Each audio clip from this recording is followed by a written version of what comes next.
Pernah kepikiran nggak sih kalau kekuatan terbesar itu justru bisa datang dari sesuatu yang kelihatannya lemah banget?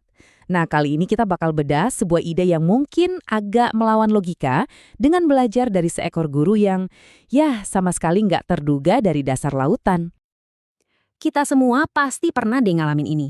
Dikecewain, diremehin, atau disakiti sama orang lain.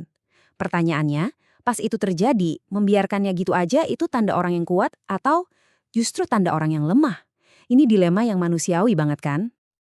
Biasanya nih, insting kita dan apa yang sering kita lihat di dunia itu bilang balas. Membalas itu adil, itu nunjukin kekuatan. Tapi ada loh sebuah pandangan lain, sebuah kearifan kuno yang justru bilang sebaliknya.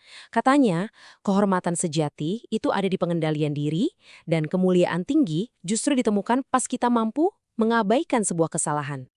Nah, inti dari pandangan ini bisa kita temuin di sebuah naskah kuno dari Amsal 19 ayat 11, yang bunyinya, akal budi membuat seseorang panjang sabar dan orang itu dipuji karena memaafkan pelanggaran.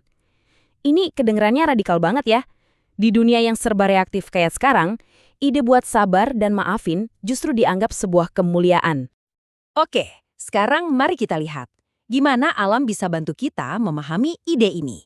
Dan guru kita adalah ikan batu, atau yang kita kenal sebagai stonefish. Mungkin ini contoh yang paling aneh, tapi percaya deh, ini relevan banget. Kalau kita lihat karakteristik ikan batu, jujur aja ikan ini kelihatannya kayak pecundang di rantai makanan. Gerakannya super lambat, sifatnya pasif banget. Kalau ada predator datang dia nggak lari, dia juga nggak agresif ngejar mangsa. Kalau dipikir-pikir, ikan kayak gini harusnya udah punah dari dulu kan? Tapi faktanya, justru kebalikannya. Ikan batu ini nggak cuma bertahan hidup, tapi sukses banget di habitatnya. Jadi apa rahasianya? Gimana bisa makhluk yang kelihatannya lemah ini ternyata punya strategi bertahan hidup yang efektif banget? Nah, disinilah kuncinya. Sekarang kita bakal hubungin dua hal yang kelihatannya nggak nyambung ini. Strategi bertahan hidup si ikan batu dengan kearifan kuno soal memaafkan tadi. Ini nih bagian paling seru dari pembahasan kita.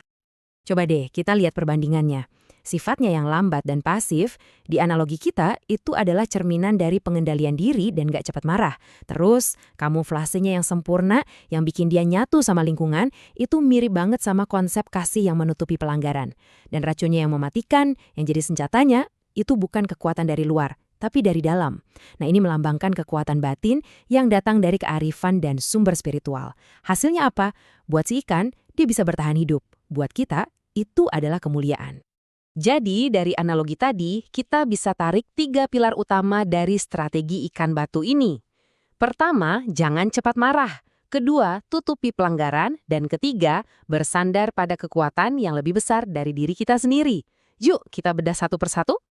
Pilar pertama, lambat untuk marah. Ini penting ya, ini bukan berarti kita jadi robot yang nggak punya emosi. Marah itu wajar kok, tapi ini soal kebijaksanaan buat memilih. Daripada langsung meledak-ledak, kita memilih buat mengendalikan diri sebagai respons pertama. Ini tuh tanda kedewasaan, bukan kelemahan. Pilar kedua, menutupi pelanggaran. Ini dijelasin juga di Amsal 17 ayat 9. Siapa menutupi pelanggaran, mengejar kasih. Ini persis banget kayak kamuflase ikan batu. Dia nggak pamer, nggak menarik perhatian, dia cuma diam dan menyatu. Tujuannya adalah meredakan situasi, bukan malah memperbesarnya. Dan perlu digarisbawahi nih, menutupi di sini itu bukan berarti menyangkal masalah atau pura-pura semuanya baik-baik aja. Sama sekali bukan. Ini adalah keputusan sadar untuk nggak nyimpen dendam dan nggak jadiin kesalahan orang lain sebagai amunisi buat berantem lagi nanti. Nah, di titik ini mungkin ada yang mikir, ini semua kedengarannya ideal banget, tapi kayaknya mustahil deh dilakuin manusia biasa. Disinilah pilar ketiga, yang jadi fondasi dari semuanya, jadi penting banget. Kekuatan buat ngelakuin ini semua datangnya dari mana? Naskah kuno yang kita bahas ini ngejelasin kalau kemampuan ini datang dari apa yang disebut sebagai kasih karunia. Ini didefinisikan sebagai kekuatan buat memaafkan yang sumbernya bukan dari tekad manusia semata, tapi dari kekuatan spiritual yang bekerja di dalam diri seseorang. Analogi ikan batu ini jadi makin pas di sini. Kekuatan terbesar ikan itu, racunnya, itu kan disimpan di dalam, nggak kelihatan dari luar. Begitu juga dengan kekuatan buat memaafkan. Menurut pandangan ini, itu adalah kekuatan batin yang bersumber dari dalam, dari sesuatu yang ilahi. Logika di balik prinsip ini sebenarnya simpel tapi dalam banget.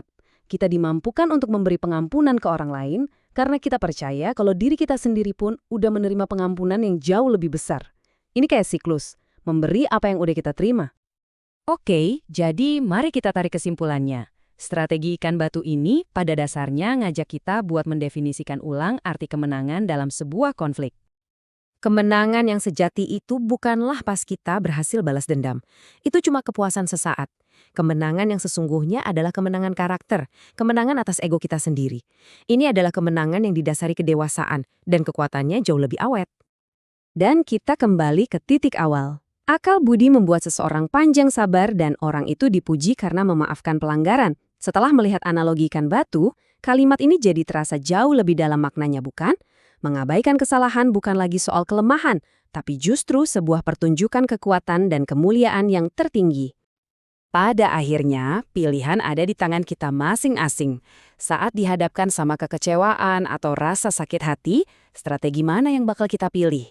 Strategi dunia yang nuntut pembalasan instan, atau strategi ikan batu yang menemukan kekuatan dalam keheningan dan kemuliaan dalam pengampunan? Sebuah pertanyaan untuk kita renungkan.